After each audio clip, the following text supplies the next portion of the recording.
بوڑھے کی یہ بات سن رحمت عالم صلی اللہ علیہ وسلم رو پڑے اور بوڑھے کے لڑکے کی طرف مخاطب ہو کر فرمایا تو اور تیرا مال تیرے باپ کا ہے. میرے نبی صلی اللہ علیہ وسلم نے فرمایا ماں جنت ہے تو تیرا باپ تیری جنت کا سب سے بڑا دروازہ ہے.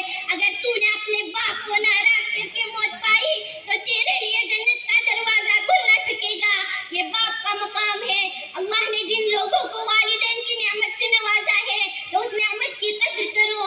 نبی صلی اللہ علیہ وسلم نے ارشاد فرمایا کہ اس شخص پر اللہ تعالیٰ کی لعنت ہے جس کو بوڑھے والدین میں سے دونوں یا کوئی ایک ملا اور اس نے ان والدین کی خدمت کر کے جنت اپنے اوپر واجب نہ کر لی.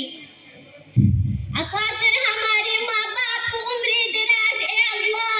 عطا کر ہمارے ماں باپ کو عمر دراز اے اللہ کہ ان کی دعاؤں کے بنا ہماری زندگی بہت ادھوری ہے. آخر میں دعا ہے کہ اللہ تعالی ہم سبوں کو ماں باپ کی قدر اور عزت کرنے والا بنائے. آمین. وآخر دعوانا ان الحمد للہ رب العالمین.